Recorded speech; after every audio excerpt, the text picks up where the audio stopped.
I would have to say that a little child, I was about 3 years old, and Mhm. I had one of these experiences where I didn't really understand it fully, but all of a sudden I had like this epiphany where I knew that I was here to make a difference. Now, I didn't know how, I didn't know what that meant. Yeah. But I knew that there was something purposeful in my life. And you know that it takes a lifetime to figure out, well, great, how are you going to go about it? And then it keeps evolving and evolving. And this whole display is really for me, if I don't take advantage of it. Mhm. Sometimes I want to be doing things and universe says, no, go back to just being. Just be yourself. Be who you are.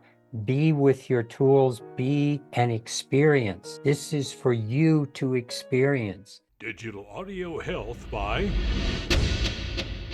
Symatrax.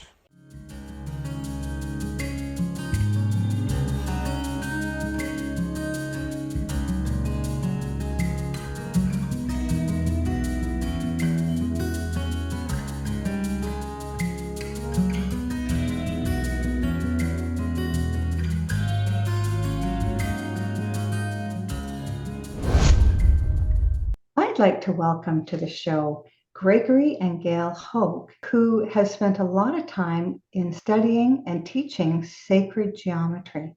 Welcome to the show. Thank you. Thank you, Uh, Rhonda. Thank you for having us. It's wonderful to be here. It's my pleasure. So, my curiosity is how did you end up in the study of sacred geometry? Good question. A good place to start. Yeah. Because, we've been doing this now for close to 40 years. So, when you think about, well, where do I want to focus my life? Honestly, sacred geometry was not anything I had any awareness of many years ago. However, what I did have awareness of was a curiosity about understanding the universe. I'd been working as an artist, painting, and looking deeply into things. And one of my mentors was Buckminster Fuller. He was that genius who created the geodesic dome and wrote lots of books, and I just gobbled up his information. And he was a sacred geometer. He had lots and lots of information there, and it really piqued my interest. So what happened for me, and I'll just kind of go real quickly into this, is that I met Gregory and he was carrying around this box of these different geometries. And I was always very intuitive, and I had been working on many spiritual levels at that point and could feel energy and was also just opening myself up to higher dimensions. And I could feel that there was energy coming off of these forms. And that really amazed me. I opened myself up at that point and realized that we had work to do together.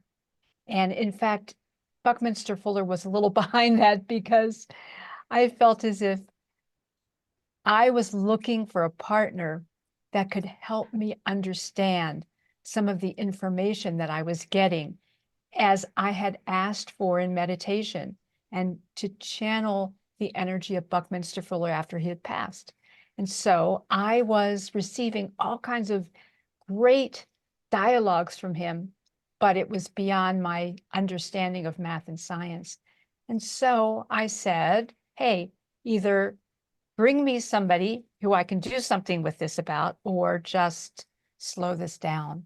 And it was within a week or two that I met Gregory, and immediately we realized that we had work to do together. And it was all around sacred geometry. And Wow. for me, the reason I was carrying that box is during college, I'd studied the sciences and math, and I graduated in 1970 and then spent the 70s building a couple businesses, but also working with different spiritual masters, living in some ashrams, and really pursuing spiritual growth. And what happened in 1980, after I was sleeping in a pyramid that we built, It was only 10 feet high, but in today's dollars, it would cost about 250,000 to replicate because of the size of the crystal balls and so much of what was in it. But bottom line, it set off this energy flow called Kundalini within my body that started opening my chakras, opening me to higher information and higher connection.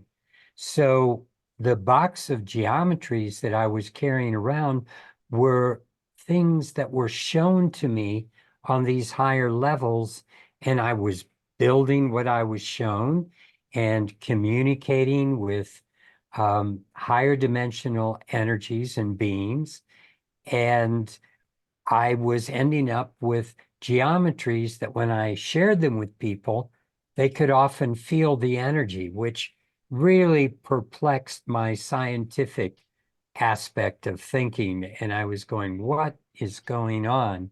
So that was 40 years ago. And Gail and I, as she said, had so many serendipities happen that we were just moved in the right direction at the right time to start this business, Metaforms, working with sacred geometry to shift people's consciousness and their physical and mental well-being. And I think for me, what really became my understanding of sacred geometry was geometry that moved energy, that had the capability of connecting people to a higher dimensional aspect of themselves. And so, for the listening audience, what would that mean for them? Is that on the spiritual level? It The is. sacred, okay, so geometry is geometry, and that's what you were carrying around in your box. Mhm. But sacred geometry then changes the frequency. I'm just wondering if we can just narrow it down just a little bit more. Yeah. Well, I'll give you a little bit of a sort of easy overview to get into this. And it really gets down to understanding how the universe is created. Mhm. Everything starts out first as energy. And so that energy needs, in order to come into this physical realm, needs to have a pathway. It has to have a very precise way that it can form this physical matter. All these different amazing variations of physical matter, whether it's our bodies, plants, rocks, trees, Mhm. insects, whatever it is, we all follow certain patterns and rhythms and cycles. And sacred geometry is a way of understanding it. It is, kind of Okay. like the container. And what's very interesting and the connection to the evolution of consciousness is that this energy, and you can call it source, universal energy, whatever Right. you want to call it, it is a spiritual journey that we've been on with this because this energy has at its base consciousness. It is the container for consciousness. And so that consciousness is something we all tap into, and we get to evolve. We get to evolve our awareness, our consciousness, as this whole planet shifts and changes and transforms. And so sacred geometry is something that the ancients understood. They would create temples, they would create sacred spaces that were based upon these principles. And the reason that it was important was that they could create these spaces that people would enter into, come in together into, and it would enable them to reach some of those higher levels of consciousness. And that has been, historically a very important part of civilizations, that we're not just people that are running around being certain things with a certain hat of, what's your job and what's your name and all that stuff, but we are conscious beings. And that consciousness is here to evolve. And sacred geometry is, for me, the most profound way of evolving consciousness. And I think another aspect to understand is that the universe has very particular ways of doing things, as Gail has explained. And today in our societies, what we've done with technology, the way electromagnetic frequencies are permeating everything, what's going on with the cell phones, the computers, that's affecting our ability to tune in, connect to the bigger part of ourselves. It's like we are multi-dimensional beings that have actually the aura that sometimes people refer to is an existing field on another dimensional level. Part of what's in that field is our emotional body. So some people can see that field and see the colors, but that's one aspect of how we're multidimensional. And we have many different aspects that are unseen. And these unseen aspects, all the way to soul, are affected by the electromagnetic frequencies in our environment. They're affected by the toxins, the nanoplastics that are in every cell of our body, the things going on with the fear and the negative emotions that are generated, the sadness, the guilt, the anger that we all share in because of multimedia, that disrupts this flow of energy. What's going on with our belief systems, our stress of daily life also blocks that flow. So much of our daily life is being inhibited by all the aspects of modern living. And what we found with sacred geometry is that we can build tools, we can build pendants, we can create environments that are more natural in the way they are vibrating. They can actually be in frequencies that we no longer get in our daily life. If we go out, say, in nature, and you sit under a tree next to a stream, you might feel a little bit more of that natural rhythm of creation. And it opens us up. It allows us to relax and ground. But for most of us, we only have brief periods where we can be under a tree next to a stream. And most of our life is focused on making a living, going here and there, doing all the errands.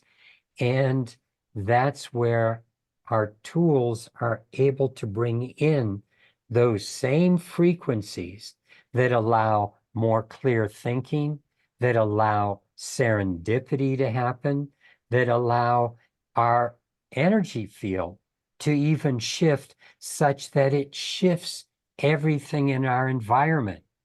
Because, for example, we have pendants where we have filled these pendants with sacred geometric structures. And we found ways to make them very small. And we have like over 35 antenna systems internal to each of these pendants. And I've had a grandmother whose grandkids used to run away from her tell me that when she's wearing the pendant, they crawl all over her. And a prison guard who said that when he wears his pendant, the prisoners treat him differently and much nicer. And so that's what I mean by our energy field can shift into something more natural, something more enticing, something that flows better with what's going on with our daily life than when we're out of that field, out of that vibration. Beautiful. And so you talk about energy field and vibration. And you talk about like how busy we are in our lifetime. And if we are getting up in the morning, getting our kids to school and getting off to work, coming home, making dinner, sitting down in front of the television, putting our kids to sleep, and then going to bed ourselves, we just end up being in this sort of rhythm that takes us away from the true essence of why we came here sometimes, right? Right. Definitely. And so unless we carve out time for ourselves each day to be in touch with what you're talking about, our own energy, it's going to be really hard to sort of resonate ourselves in our body when we're mostly taken out of our body all day. And so I really like that you have a pendant, because it sounds like that not only grounds the person that's wearing it, but people who come in contact or around you, if you're wearing it, you're probably more approachable, right? Is this what's going on? Absolutely. Yeah. Yeah. And I think the other thing is that something happened to me when the first time that I put the pendant on, and I was really rather surprised. And that was that I used to just put things off and procrastinate. It was just kind of part of my pattern. And I started wearing the pendant, and I realized I didn't do that anymore. And it wasn't even as if I was trying to change. What happened was that my purpose, the who I am, just was elevated. It's like it became front and center in my life rather than all the other things having the greater importance, which isn't to say that I didn't still make, you know, food for my children and get them to the bus stop and, do all the things that it takes in our lives, all of that. But it was balanced in a whole nother way. And then things started to shift in my life. I started realizing that even though I've always been a very intuitive person, my intuition was even stronger. I could depend on it more. Yes. And, it was like that part of me was evolving. It was like, it felt so good. And then things like serendipitous experiences, like when you think of somebody and then 10 minutes later, the phone rings and it's them. Things would happen in ways that were kind of magical. Yeah. And I've gotten to realize that that's a natural state of being. Yeah. We are all of those things. But because we are distracted from, thinking about who we are in a different way, it just, things didn't happen as well as they do now. And so it's really evolved my life, all the people that are using this technology.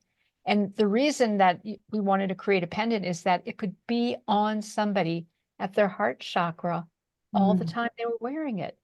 And it's a beautiful piece of jewelry. So it's something people want to wear.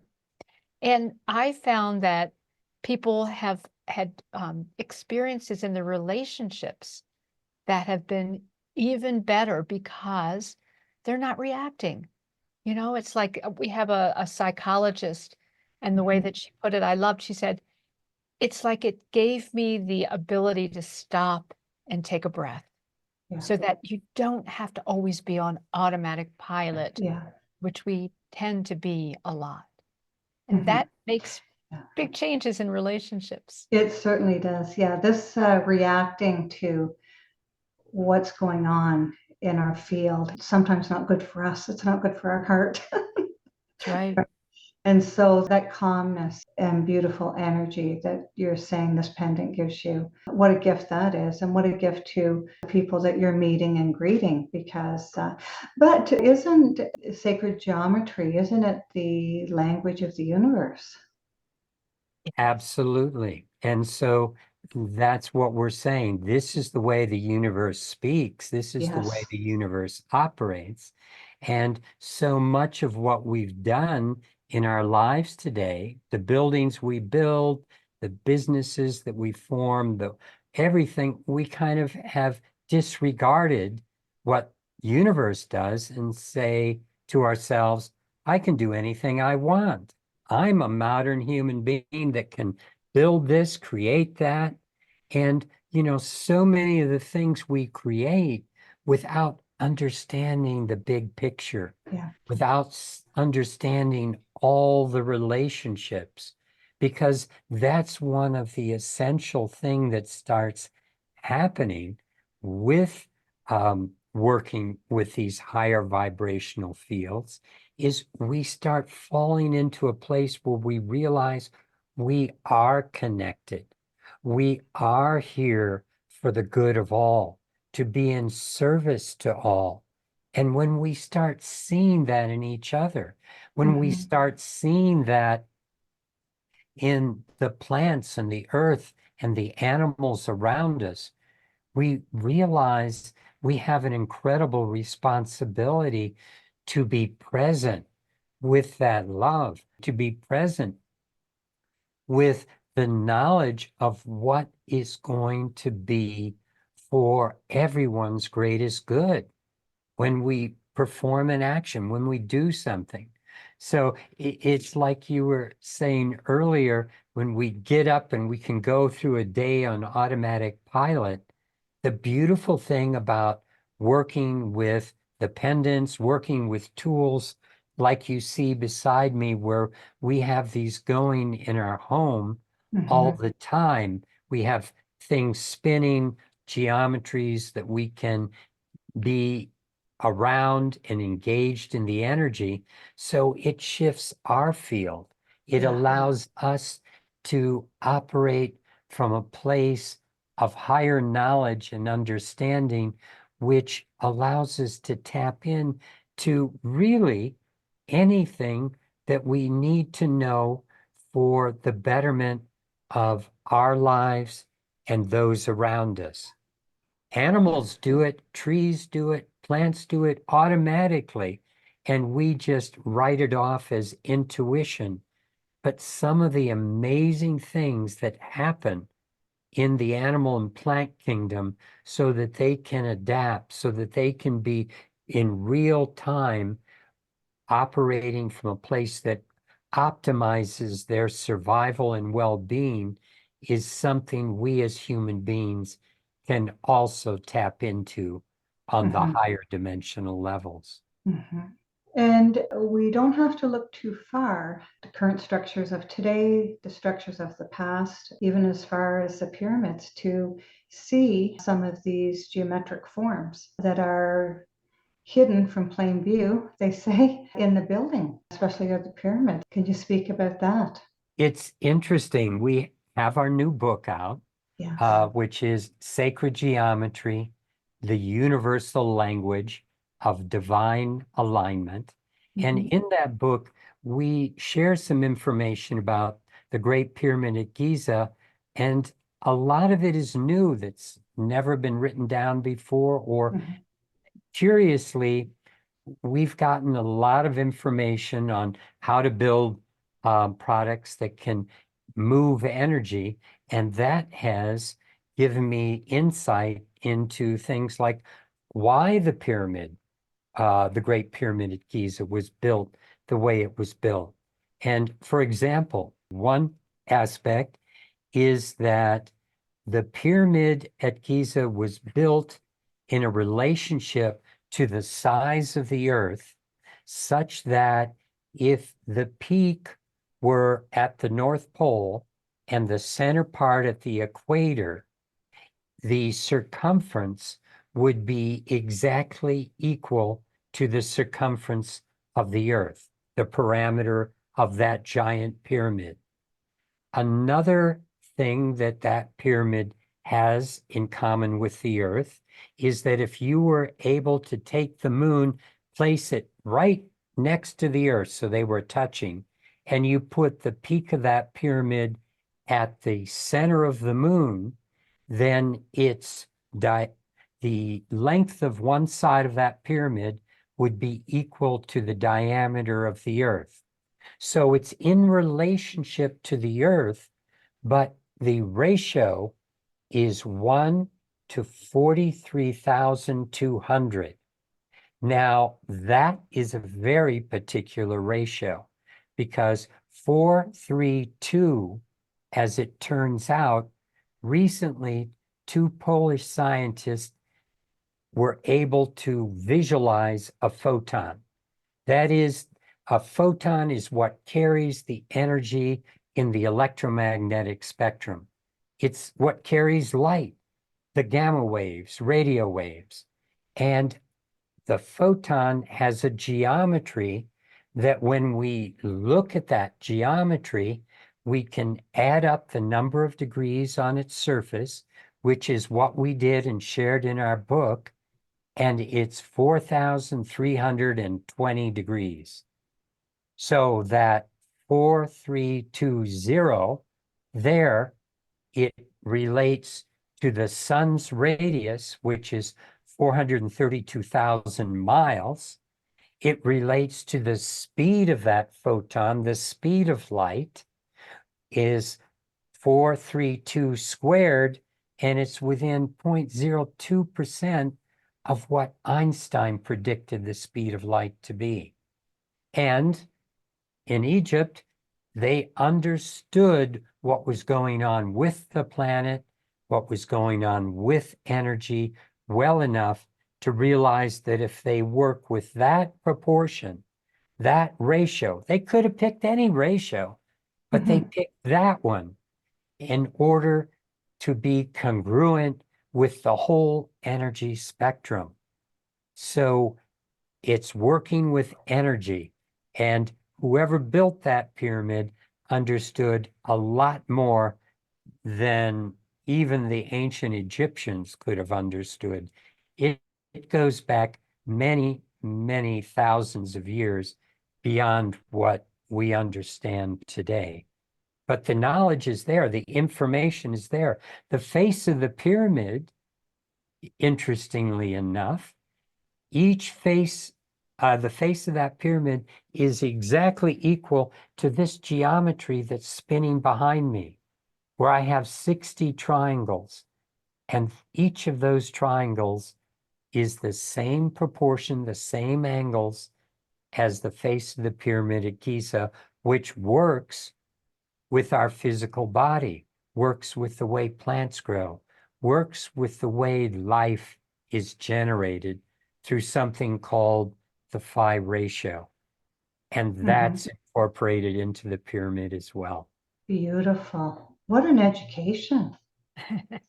It's wonderful. And so when you talk about your book and you have some of these findings in your book, I was very interested in one of the points that you have here, the blueprint for survival. Can you speak to the audience about the blueprint for survival? Well, it appears as if we keep getting ourselves into trouble as humans, right? We create things that we don't understand the repercussions of what it is that we create.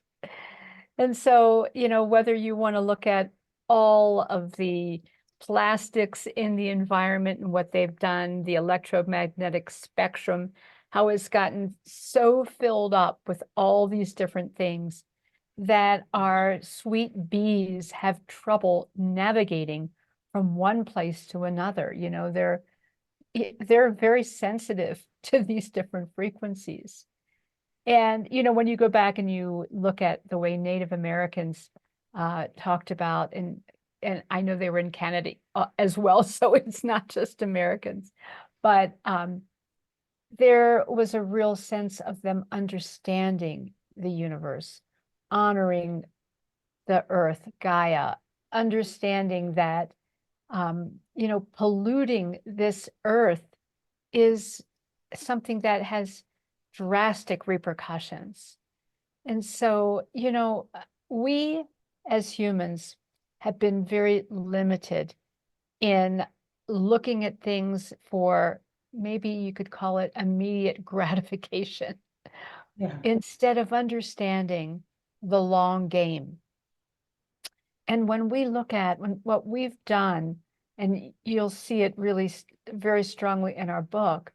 When we talk about the universal language of divine alignment, it's really showing us how everything has purpose and meaning and specific ways that it operates.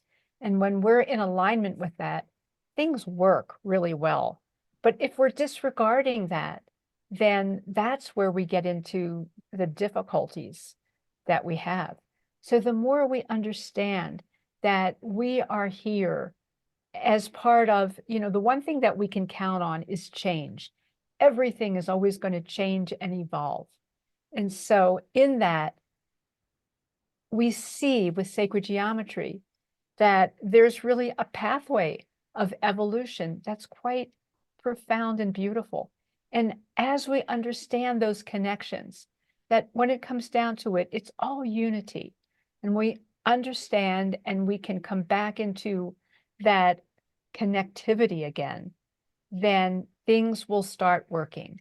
And, there's so much sadness and feeling of just disconnection on the planet.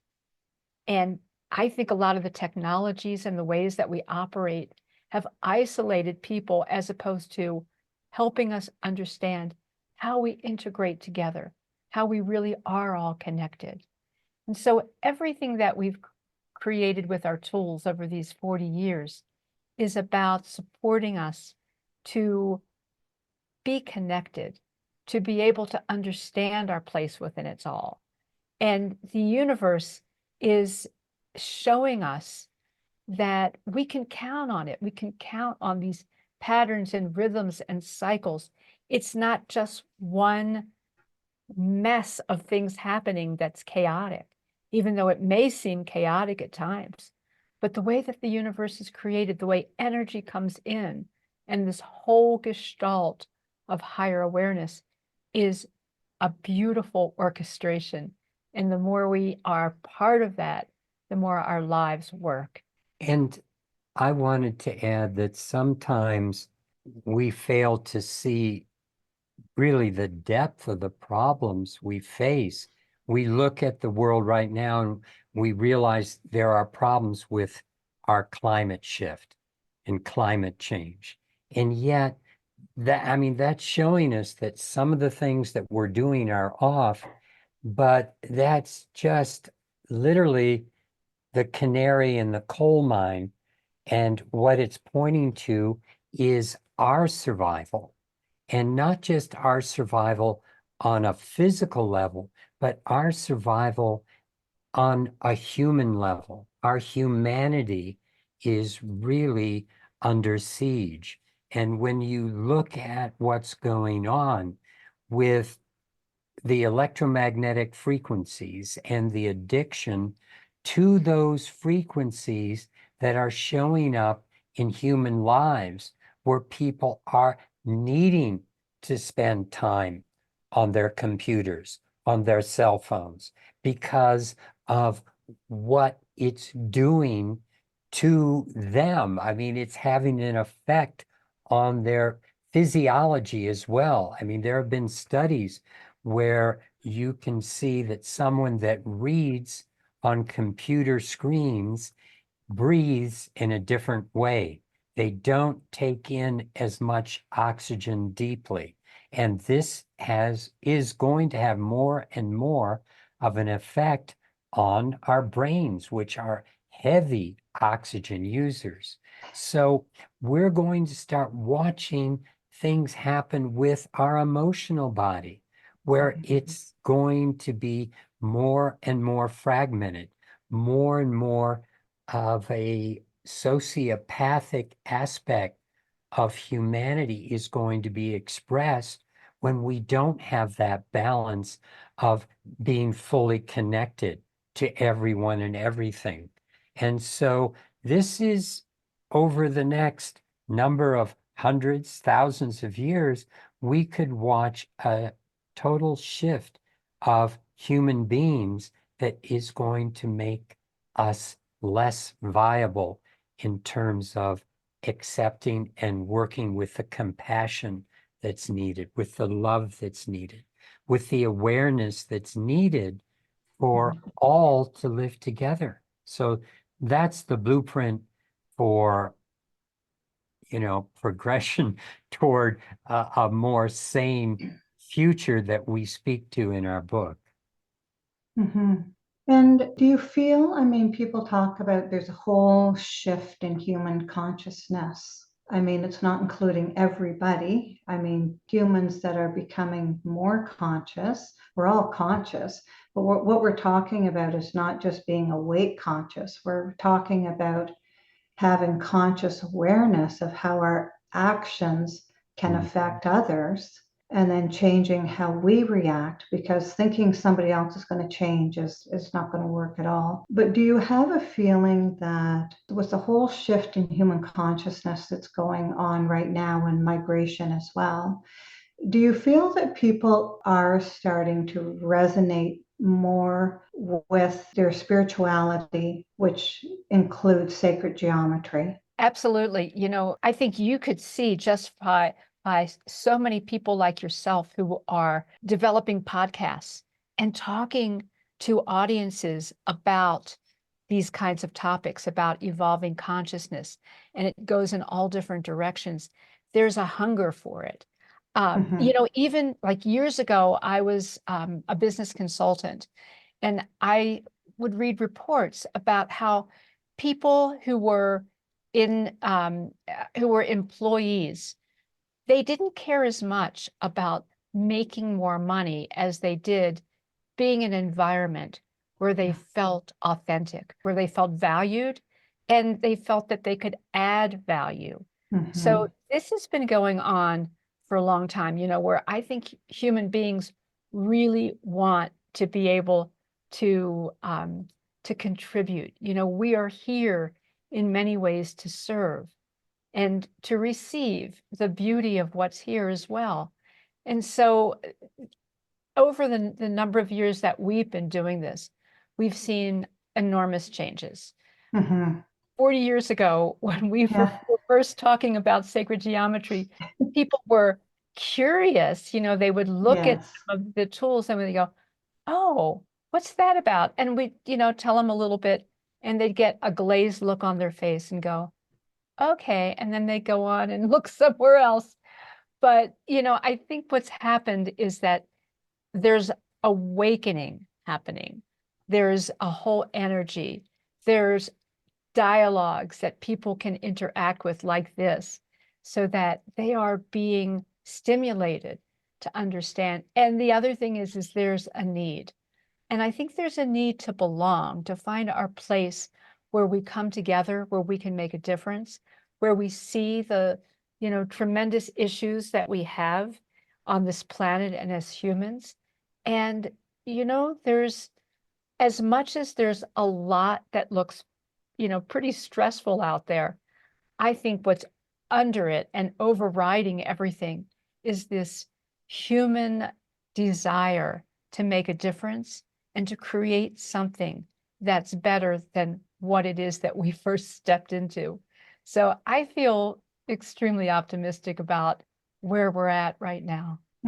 Oh, yes. And I think that the distractions in life, because that's what it is. I mean, even when you raise your children, I mean, you're totally distracted because that's the role that you're in. And I think the world keeps us from remembering why we have came here and what our work is. And so I love when I have the opportunity to meet people like yourselves who you've been doing this for 40 years. And that was back when people were still concerned about using certain words because, and that's because of the Inquisition and all the bad history that we've had to bring us to today. But now I find that, and you tell me if you find it too, is that people are just more receptive to hearing these types of words and lean in. They want to know more because maybe they haven't studied any books and they haven't had the opportunity to be in a group where people speak about these things, right? Absolutely. What's your Absolutely. feeling? Yeah. Oh, You know, it's wonderful to travel and be able to meet people all over the world.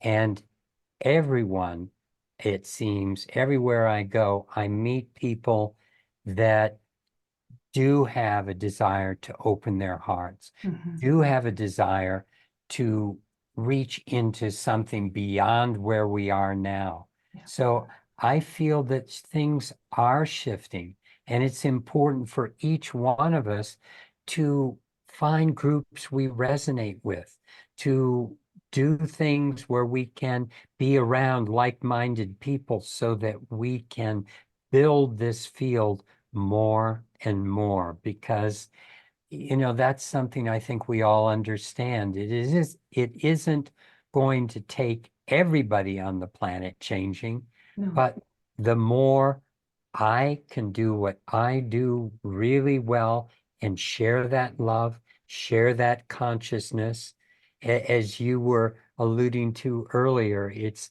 you know, expanding our awareness so that it is more inclusive of everything.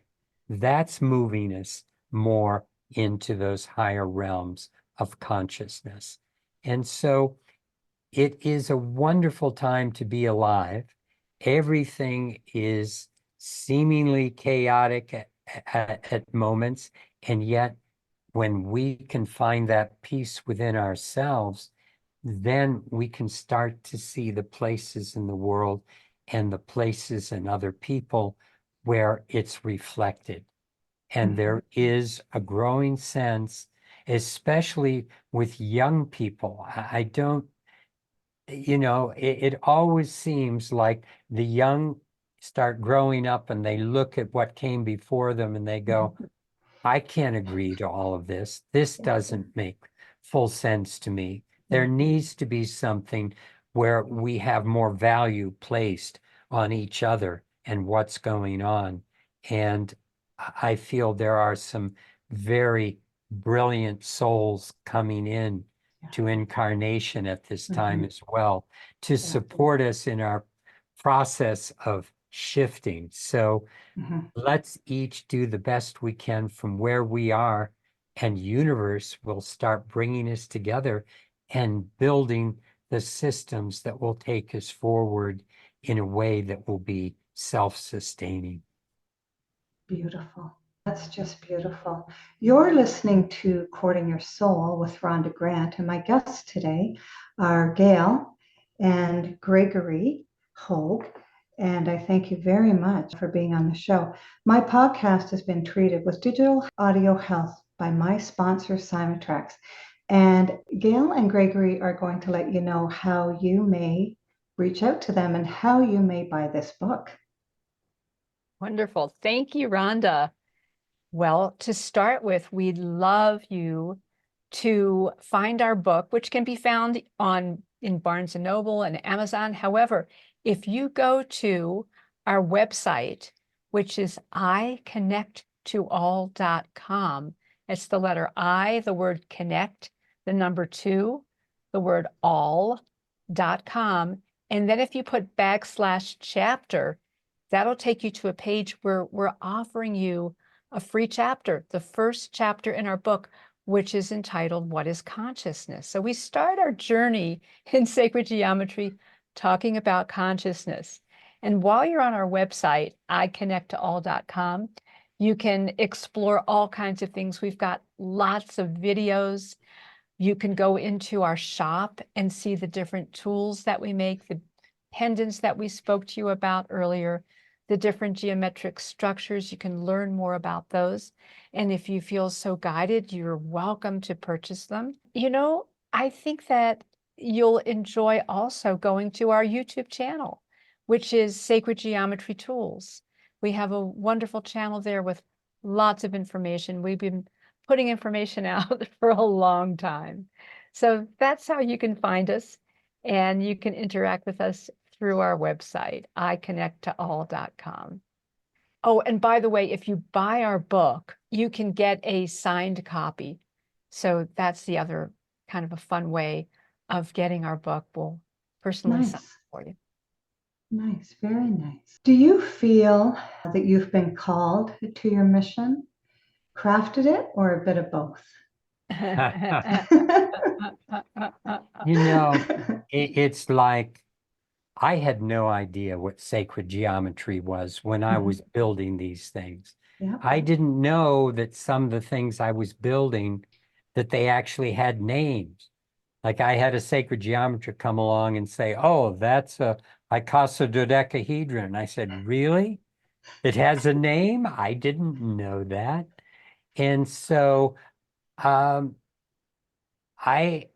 have no choice but to be doing what I'm doing. And I love doing it because it is such a creative place to be able to speak and get information from higher aspects of creation and beings that feel so loving, so supportive. And, you know, the crafting part is always involved in this too, because you see, it isn't like if you were, as an example, as a parent coming across your child coloring, you wouldn't take the coloring book and say, here, let me show you how I would do it because I do it much better than you. And you start coloring. It's like, no, that's not the purpose of the coloring book. They can go outside the lines and play. And that's what spirit allowed me to do, to discover things, to make it exciting, to make it interesting. So I didn't get everything like, here are the blueprints, build this, you're done. It would be so sterile and take out that human trial and error. It's a lot less trial and error because, you know, we can ask and then build what we've been told. However, there are times where I will look at it and then something new will come in, a new insight, a new thought. So everything just slowly evolves. And it took us, even though we've been doing this for 40 years, it took us almost 38 of those before we wrote our book.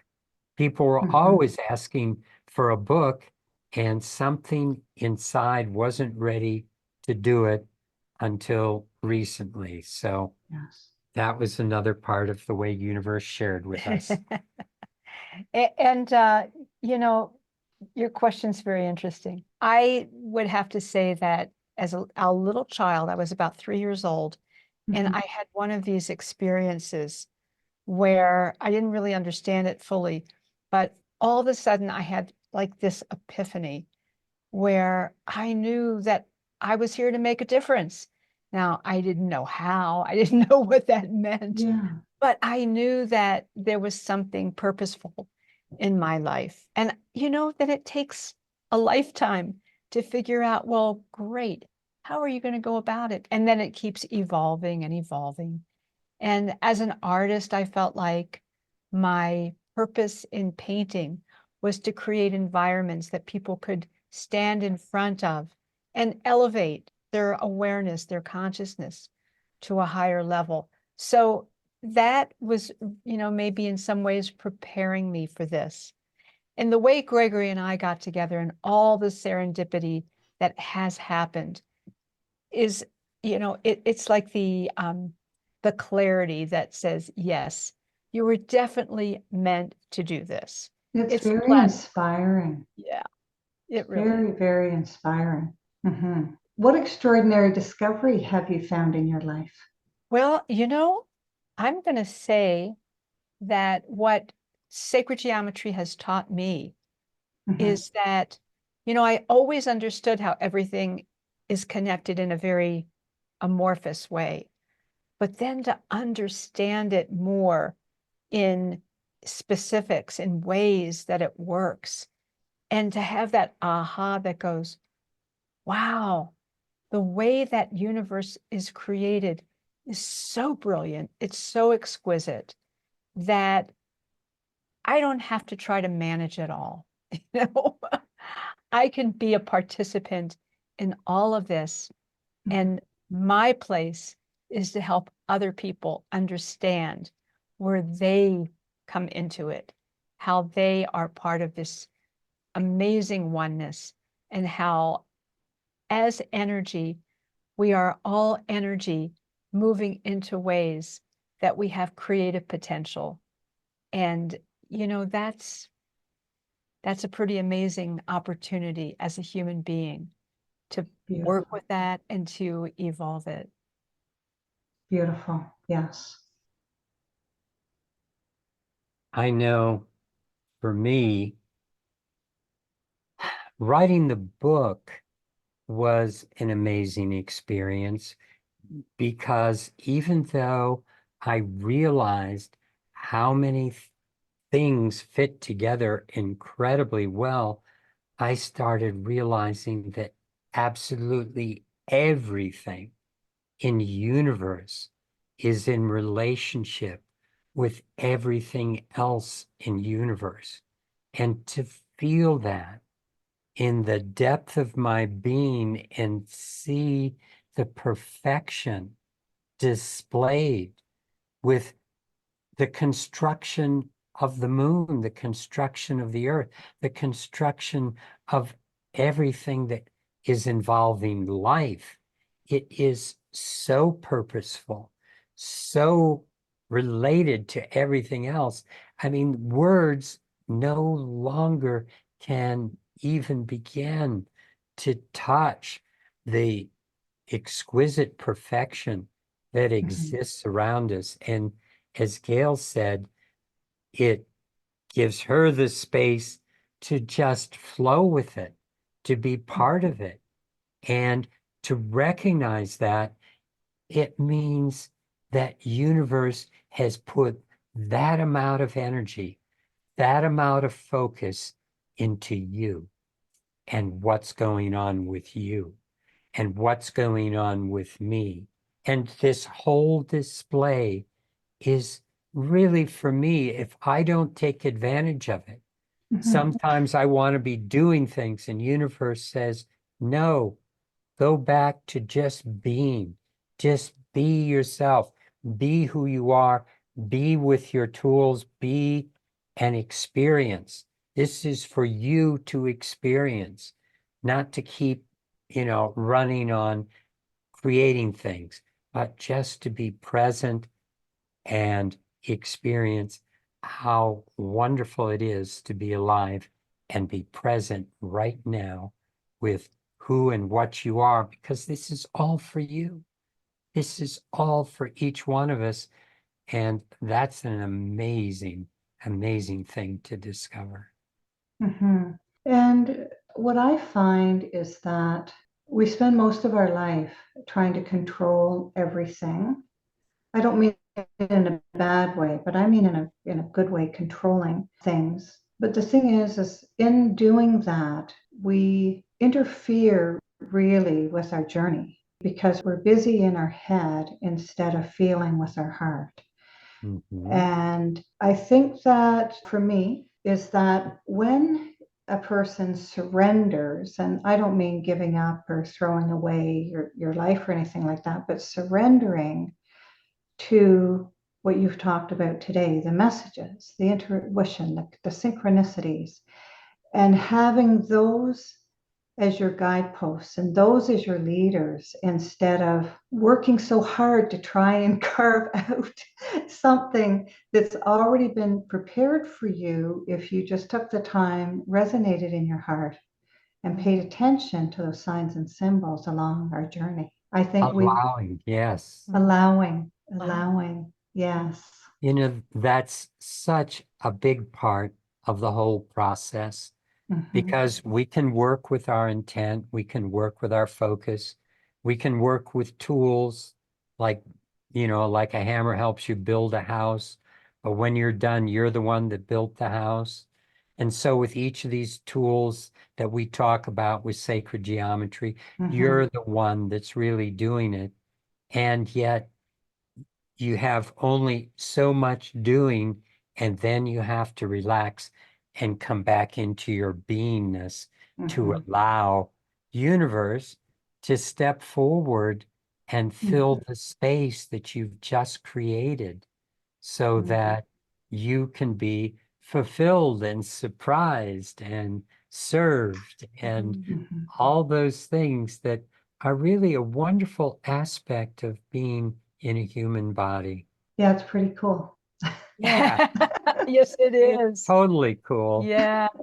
Thank you so much for being on the show. It's been such a pleasure to be in your company. So easy to be in your company with the beautiful energy that both of you have, not only together, but that you project through the screen. And I thank you so much for being on with Rhonda Grant on Courting Your Soul.